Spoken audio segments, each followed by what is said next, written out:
Okay, so I got one more video to do or record today. This time is so Trump did Andrew Schulz's show Flagrant, like fragrant. I can't even pronounce it, but it's Andrew Schulz's podcast. So this is Andrew Schulz's podcast, and he has other comedians on it with him. But this video is Occupy Democrats from Occupy Democrats. Yeah. So yeah, this is a video inside of a video. A disastrous appearance on a huge podcast, and at multiple points during his appearance, the hosts were laughing at him right in his face. Just wait until you see the clips. Flagrant is a highly successful podcast with 1.7 million subscribers on YouTube. It's hosted by comedian Andrew Schulz and his friends. And Andrew scored a huge win by getting Donald Trump to come on his podcast. And while Andrew and his comedian friends provide a lighthearted atmosphere for their guests, they had some tough questions for Donald Trump, including what happened with Mike Pence. What about Mike Pence? You got anything for Mike Pence? Well, it's a shame because he and I had a very good relationship. He couldn't cross the line of doing what was right, in my opinion. Some people would disagree with that, but he had the right to go and put him before the legislatures and have them reassess because they found out a lot of bad things. And he had a lawyer that said he didn't have that right, but he did have that right. And you know why we found out He that did that was not true? have that right. Because they changed the law after the election so that he They couldn't did not do change what I the said he law. could do. It was never the law. They changed the law so that a vice president could no longer do what I said he could do. So, in other words, I turned out to be right. But it's a shame. We had a very good relationship for 99.9% of the thing. Yeah. And, you know, I think he's a good man. I think he's a good man. Good. Unfortunately, I wish he would have had the stamina, maybe courage, maybe both. You don't have stamina, motherfucker.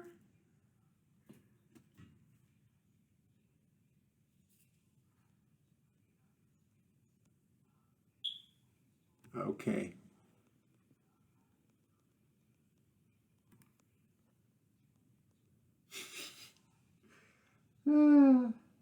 Yeah, like Trump is nothing but confessions and projections. That is definitely not true. Congress updated the Electoral Count Act to make sure everybody knows that the vice president's role is just ministerial when he opens up the Electoral College votes and announces them, and then it's up to Congress if they want to accept them or not. And they also updated the law so that it takes more than just one member of the House and one member of the Senate to sign a letter to begin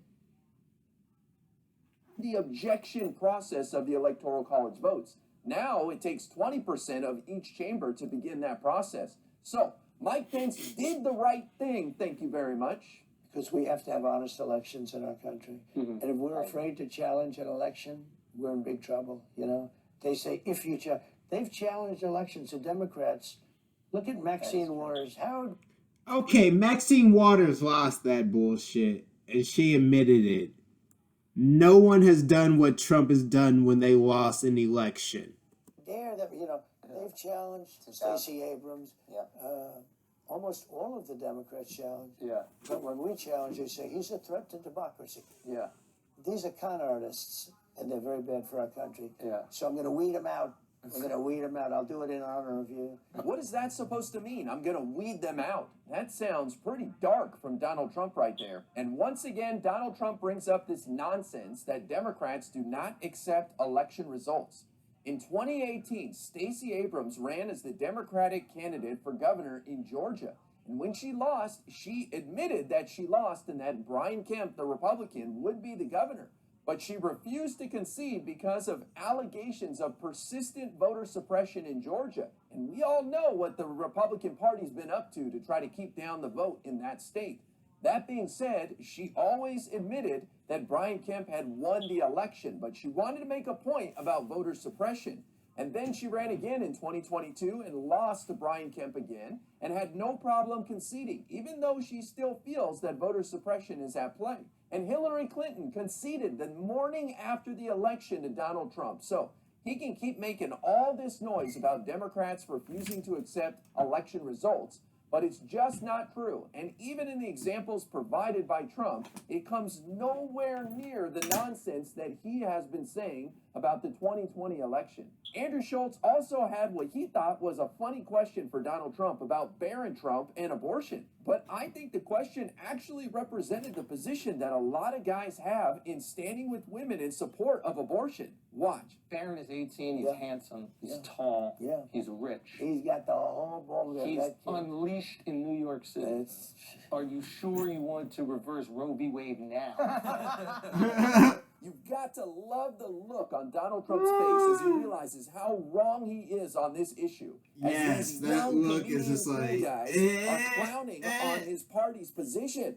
Fantastic. And at one point, the interview took a strange turn when Donald Trump was asked who he thinks is responsible for the assassination attempt against him.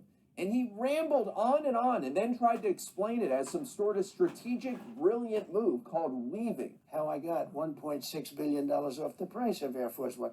So, but then you have to come back to the story. Where was Air Force One taken you? So anyway, I do a weave. I call it the weave. And some people think it's so genius, but the bad people, what they say is, you know, he was rambling. And it's not a ramble. There's no rambling. This is a weave. This is a weave. I call it the weave. Good name. I'm not sure. That's another name. We had fake news. We came up with lots of names. But the weave is, I think we should make the weave a part of that stable. Yeah, you're really reading right answering my question twice. Brilliant. So I don't even want to know the answer anymore. I lost interest. We'll weave back. Let's weave back to his question. Okay. This is where it started. So we'll weave back to his question. I don't think these guys were laughing with Donald Trump. I think they were He was trying to laughing explain at his how brilliant dumbass. he is and his rambling, and they were just laughing at him and mocking him. And he was completely oblivious to this as he just keeps going on thinking that they love him. They're eating it up. But Trump's appearance on the podcast reached peak absurdity when he tried to say that Kamala Harris and the left are liars, and he's the most honest person. Get the fuck out of here. It's like he gets mad when they want to fact check him at debates. He gets mad when they want to fact check him at town halls. It's like his little town hall BS with the black journalists. All they wanted to do was fact check him. Yes, he was late, but they wanted to fact check him. And you can't fact check Trump. I'll tell you what You bothers can't. me. You can't. Kamala the other day said he is against IVF, and everybody knows that that's false. When I came out, people were a little surprised actually because in theory, but I came out strongly in favor of IVF.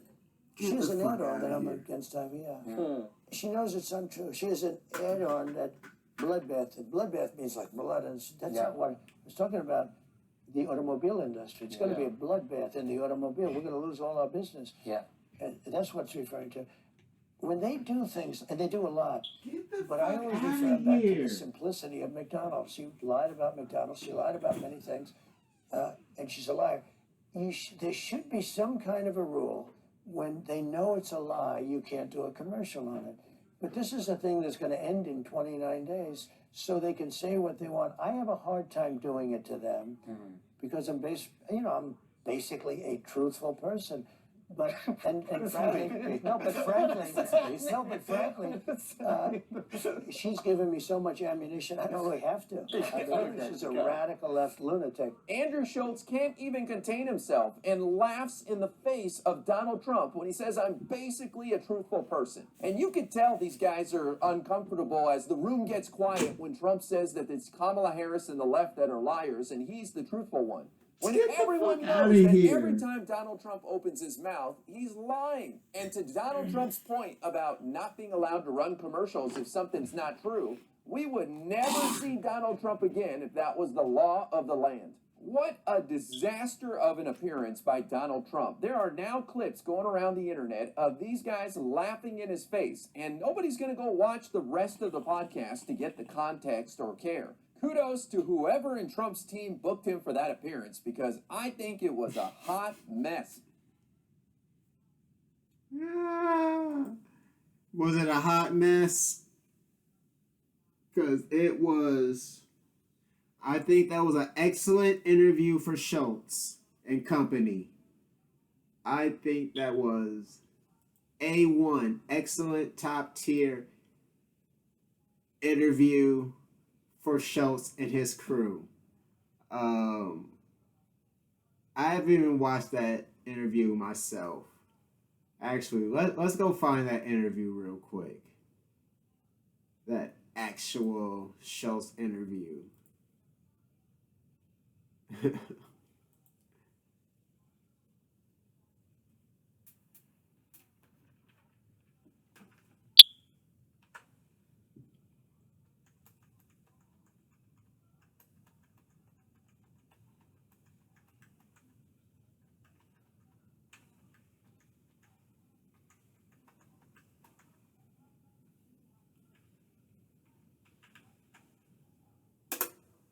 Let's see if I can find this video.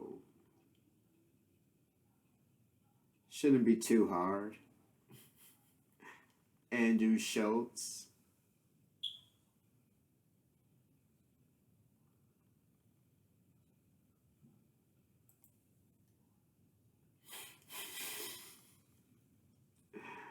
Because this is just...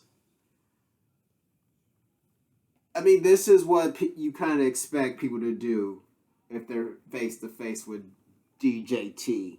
Sell online and grow Our your former business with Orange Wix Commander e-commerce. in Queef. Create a beautiful... Former President Donald Trump joined the Flagrant 2 podcast with my friend Andrew Schulz and his entire crew over there. And the results were actually incredible.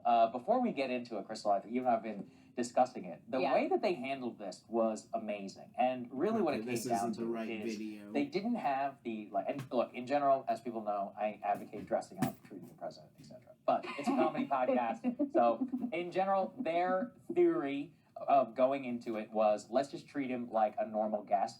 And by doing that, there was actually a lot that came out of it, both in the way that Trump obviously felt very comfortable and all of that, but it also led to some real world moments where I'm not sure Trump has ever experienced that from an interviewer. Actually, the most noteworthy moment to me came at the very end, where Andrew was challenging and even interrupting Trump, and Trump let him, which was even the crazier part, about the phrase "Make America Great Again." So let's go ahead and let's take a listen to that.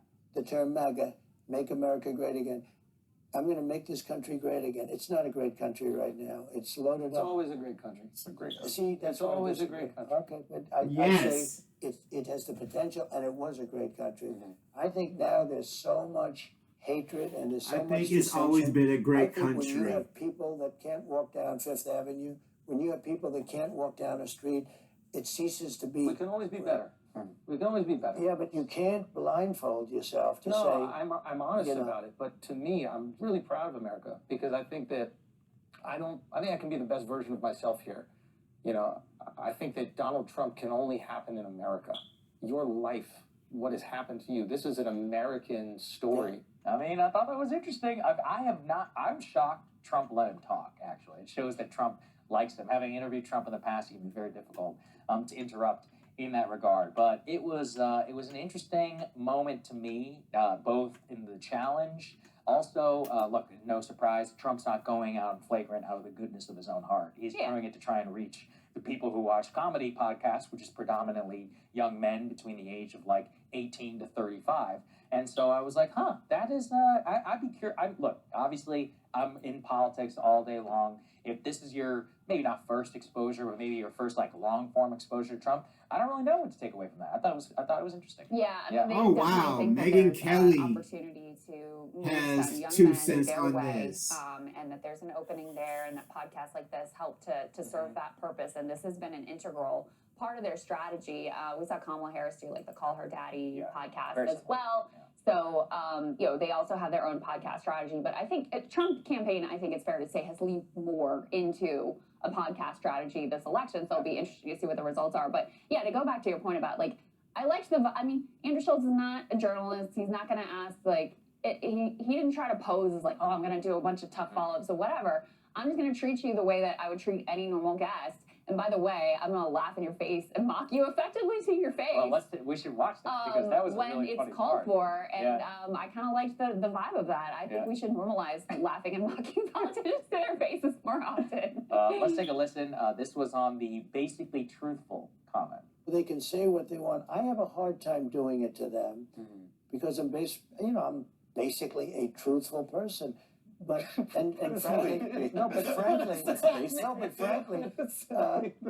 she's given me so much ammunition. I don't really have to. She's a radical left lunatic who will destroy our nation. But she'll destroy our nation. That was great. You could see he just couldn't keep it together. You could also see Akash in the frame there, just trying to shield his eyes because he also was laughing at him. I mean, yeah, I thought that was good. They genuinely just treated him like you would treat anybody else. He also, it was clear, was picking up on it. He started doing his bit about the weave.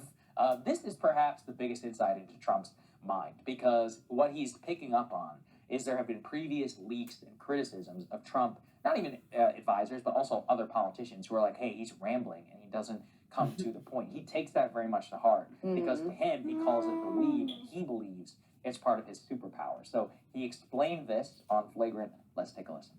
I do a thing called the weave.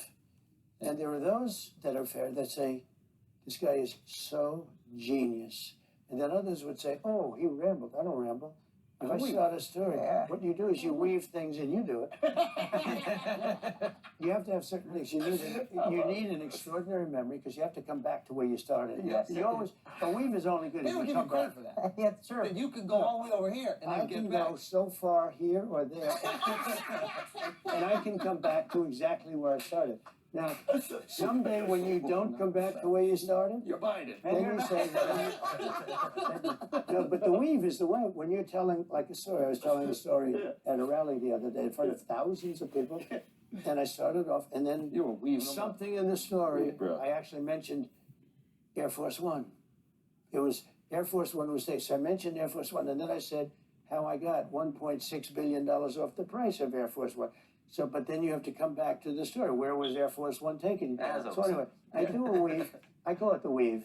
There you go. Call it the weave. From Trump's own brain. There was a few things to say about that. First of all, that feels to me like that New York Times analysis of how he's gotten more rambly and more disjointed and angrier and all these things that he of course read that. Hates it. As much as he loves to hate the New York Times, he's always been sort of obsessed with what these prestigious mainstream outlets have to say. So that's one thing. The other thing is my 16-year-old told me, Sagar, that it's a thing on TikTok where they say that Trump talks kind of like he's a 16-year-old girl.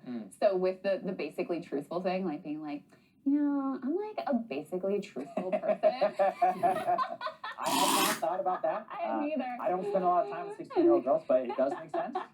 Certainly does make sense. It makes a lot of sense. And Kamala Harris is she's mean. I was just with a bunch of 16-year-old girls. Wow, that actually kind of fits. It does fit. I mean, one of Trump's great strengths is he speaks in incredibly simple sentences. I remember back in 2016, people would criticize him for that. Trump speaks at a third grade reading level or whatever. And I was like, please do not read anything to their last comment. Because that's usually a good idea. I do think it's fair to say that his communication cousin's is not birthday. as sharp and crisp. If you go back and listen to him in 2016, especially if you compare his debate performance versus Hillary Clinton, in comparison to his matchup versus Kamala Harris, he was way more crisp, to the point, able to more effectively do the weave, to stay on topic, etc. Versus, in the Kamala Harris matchup, he was easily thrown off course, distracted from the main points he was supposed to hit. In fact, at the very end of the debate, you saw it sort of click, oh shit, I was supposed to say that she's just like Joe Biden, and I was supposed to hit her on these things. Let me just get it in here,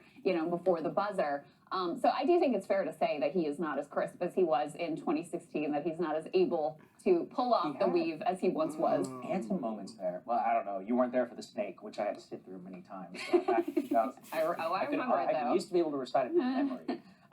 But he had a moment where he talked about nicknames, which is really funny because he was like, you have to make the nickname like pew, like actually hit. But he acknowledges some of his best nicknames were from 2016 in the primary. He has not had a nickname hit really for a while. Yeah, it's like Comrade Kamala. He's like, it's hard to say. Or it's difficult. Kamabla, which no one even understood what that was. He hasn't really said that one. That one was more via text. He said it a few times. Has he? I haven't seen it clear. Okay. Yeah. But I mean, clearly hasn't caught on. Tampon Tim, it's okay.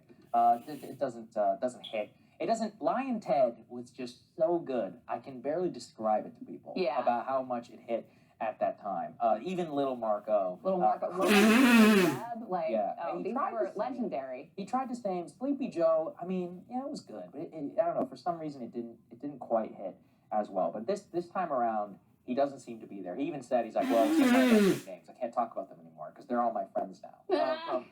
That's funny. It was good. I think Sleepy Joe, I mean, it was. Yeah, that's enough out of y'all conservatives. So yeah, let's actually go do the podcast. At least I think this time I'm actually... It's so easy to become a podcaster with Riverside. You just need a concept and a way to record it. Here's how it works. First, go to riverside.fm and open an account. And then you'll be able to capture high-quality video and audio from practically any...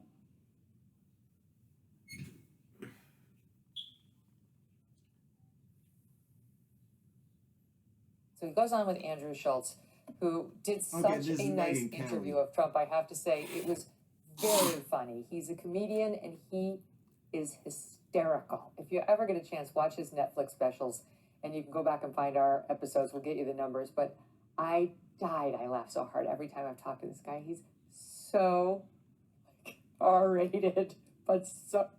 Okay, so that's Megyn Kelly speaking.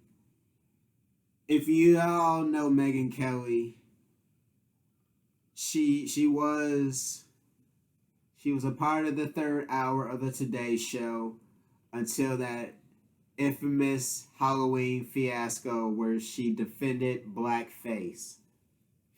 Now, I was a fan of Megyn Kelly. She was one of the few conservatives that I did like. Because, I mean, I'm conservative leaning myself. Nowhere near as MAGA, any of these stupid Negroes who have joined MAGA. But that's not the time for that. So Megyn Kelly, she's a fan of Schulz, apparently. Okay. So funny. Anyway, so he asked Trump, they get into the subject of Trump's nicknames for everybody. Look at this bit in South 13. I'm good with names, you know. You are. You're very good. You are, yeah. Pocahontas. Yeah.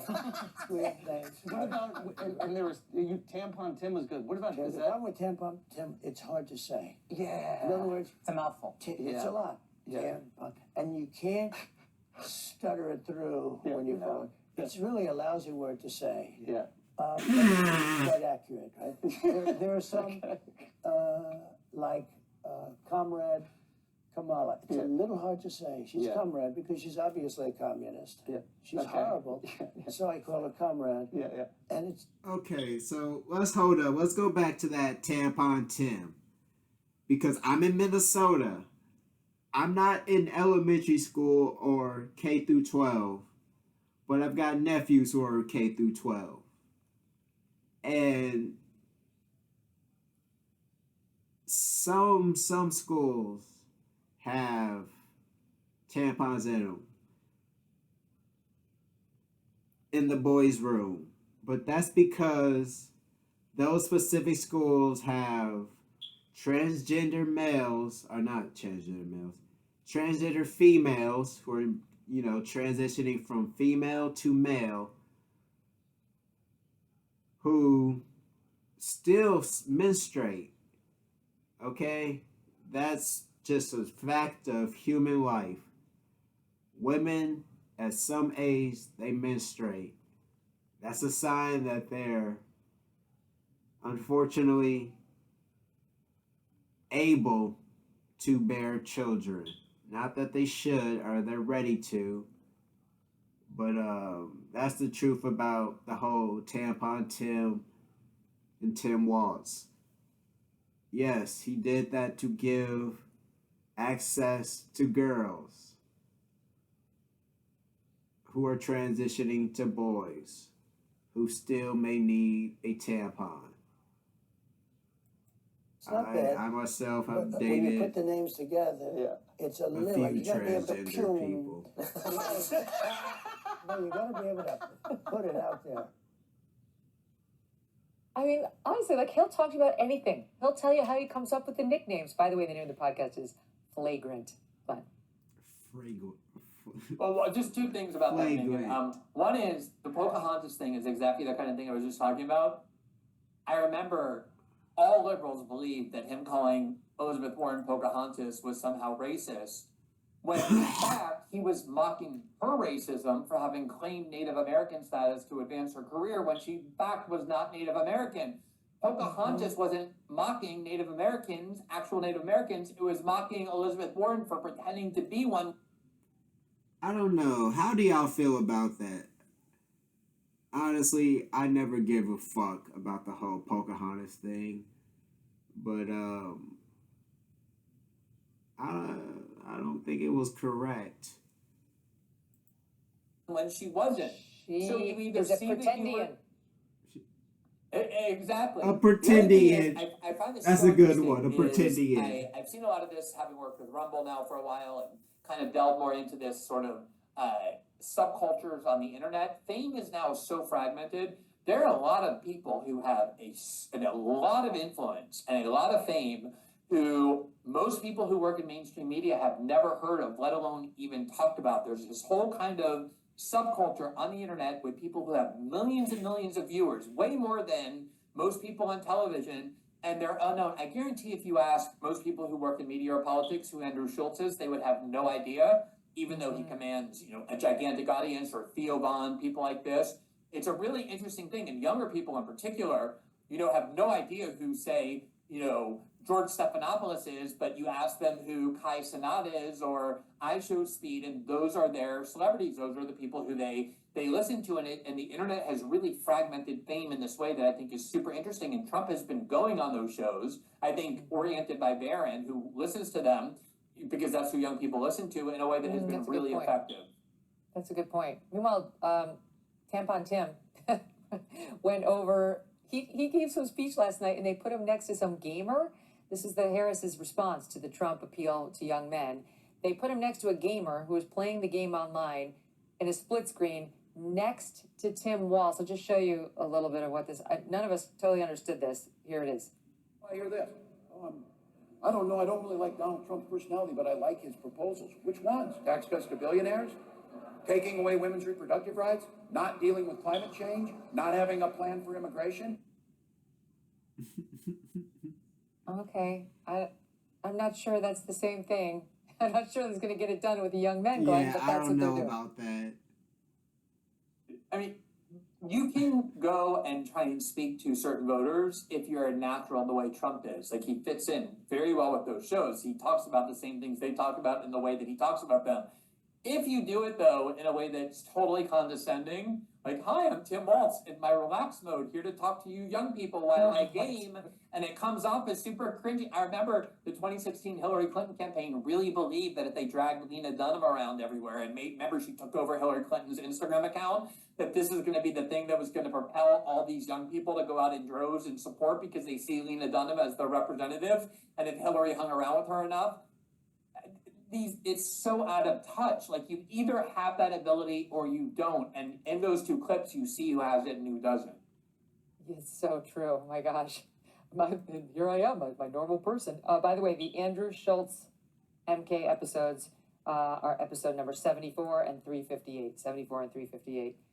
It's so funny. Okay, so let me keep going because on the subject of Trump's humor, I'll tell you this. When I went and interviewed him in September of last year, one of the comments I made on this show, and we were debriefing about it after the fact, was how Trump does meander. You know, he meanders. You ask him a question about, you know, this pen, and then we're meandering down a lot of lanes. But I made the point, he always comes back and answers your question about the pen. Like he does. He uses his opportunity to answer to say the things he wants to say, the things that are on his mind, whatever, but he will get back to you on that pen at the end. And this came up in the Andrew Schulz interview yesterday. I've never heard him describe it quite this way. Take a listen to Side 11.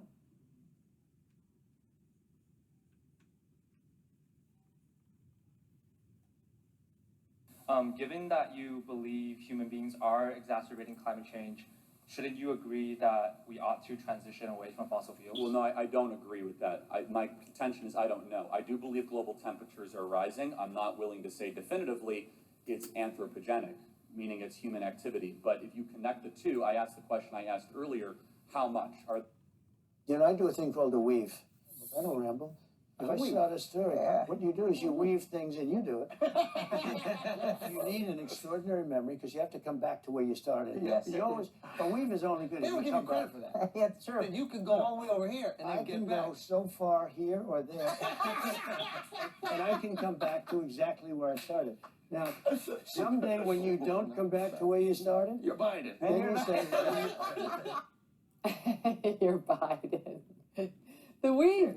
He's been kind of defensive about his rambling because he's been taking criticism, and sometimes he does ramble. But it's interesting to hear him, like, own it, right? It's not like Kamala with, like, I am the strength and he is the weakness. He's like, let me talk to you about the things people are saying about me. I mean, I really think this is the key thing going on in this election, and it's been the key to Trump since he's emerged, which is the one thing you get from polls is that everybody hates politicians, they hate the political class, they hate establishment institutions. That's undeniable. Even, obviously, Trump in the beginning, there was this incredible novelty to him because he acted and spoke like no other person did who had a chance to be president, let alone who became one. After 8 years, maybe that novelty has worn off some. People are not as excited by it. But even still, after being president, having run 3 times, the way he speaks, the things he's willing to say, the way he's willing to joke about things, it's so radically different than almost any other politician that if you hate politicians, if you hate the political class, you see on the one hand Kamala Harris, who's the living, breathing embodiment of the establishment, that every word that comes out of her mouth seems calculated, even when it's inept, on the one hand, and then you see Trump being able to go on TV shows and just speak in the most, you know, the way ordinary people speak, and without any concern for the impact of what he's saying, and that continues to be his greatest strength. He doesn't care. He'll be self-deprecating. He'll kind of, he's in on it. He's in on the jokes about him, who's mocked his own hair. They asked him about his truthfulness on the podcast, too, in a good exchange, SOT 14. I'll tell you what bothers me. Kamala the other day said, he is against IVF. And everybody knows that that's false. She is an add-on that I'm against IVF. She knows it's untrue. She is an add-on bloodbath. She lied about many things, and she's a liar. There should be some kind of a rule. When they know it's a lie, you can't do a commercial on it. I have a hard time doing it to them because I'm basically a truthful person. But frankly, she's given me so much ammunition. I don't really have to. I mean, she's a radical left lunatic who will destroy our nation. I have to say, I appreciated it. I appreciated the basically. That's Trump with a wink and a nod saying, I'm still a politician, and I know who I am. But honestly, that's the irony of Trump. You put down like Trump's lies next to Kamala's lies, and Kamala's lies is as long as Santa's scroll. I mean, it just goes on and around the world. Trump does lie. There's no question. Megan. But he's not like she is, and never mind her running mate, who can't even open his mouth without giving us another lie. And also, what I think is, I'm not necessarily ready to say there's a gigantic difference in the quantity of lies that Democrats tell and Trump tells, but what I think is important is that, as you say, it's the self-awareness. The Democrats, pretty much as their defining trait, are so sanctimonious. They're so self-righteous. They would never engage in self-deprecating humor in that way, like a wink and a nod about how, because they think they really are the living, breathing embodiment of benevolence and nobility and all things good in the world. Whereas Trump doesn't put on that air. He's willing to kind of joke about himself, even in those moments where he's saying things that he knows might not be true. There's a kind of a winking cynicism to it. And I think that's why he just comes across as so much more likable. Yeah, I agree with you. And I don't know what the delta is between the two of them, but her lies are all over the airwaves. He's exactly right. And she'll lie about things that have been debunked over and over and over. She doesn't care. Here is the last thing that I wanted to show you. He told a story, Andrew Schulz asked him a story about Don Jr. that he got from Don Jr. And here's that exchange, stop 15. I would drive him crazy. No drugs, no alcohol, no cigarettes. I would say that. Did you say that to Don Jr.? Yeah, Don's a pretty little wild. He told me a funny story. And he said to me, he goes, once he asked if he could have a couple of his friends over for New Year's, was it New Year? No, it was July 4th. Right. On top of Trump Tower. Right. And you said yes. He's like, I want 5 friends. You're like, okay, I'm out of town, go for it. He brings 200 people over to Trump Tower. Okay? That's right. Okay. He says that you weren't supposed to be there. You end up showing up. You hear some noise upstairs. You come up. You go, what the fuck is everybody doing here? Get the hell out of my house. He said he cleaned for the next 36 hours. And he said, to this day, you have never brought up that it even happened. And he said, I'm starting to believe it might not have happened. So can you give him closure? No, it happened. No, I can never give closure. Here's the follow-up to Don Jr. tweeted it out after the fact. True story. He literally never even brought it up ever again. I waited for weeks, waiting for the shoe to drop. My father never even mentioned it again, which was such a worse punishment than literally anything he could have done to me at the time. LOL. Those are nice moments. You will never, ever hear about that side of Trump from this media.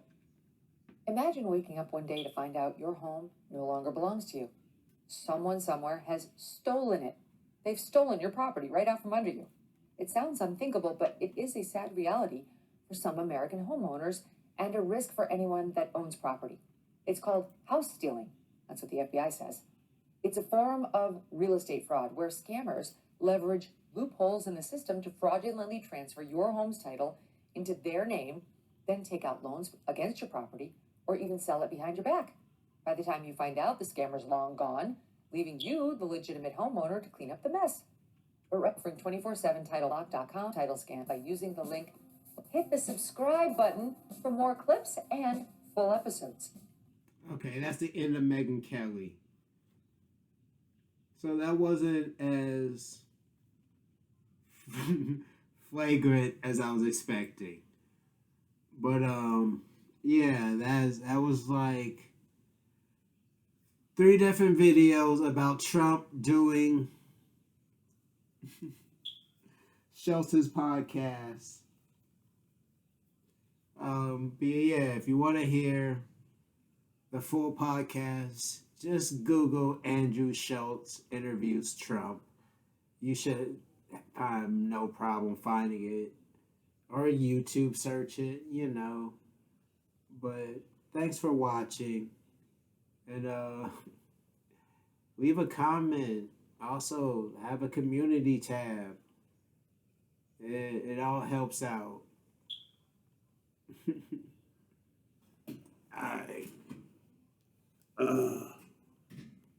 I've got to find a better setup where I can actually see my full screen.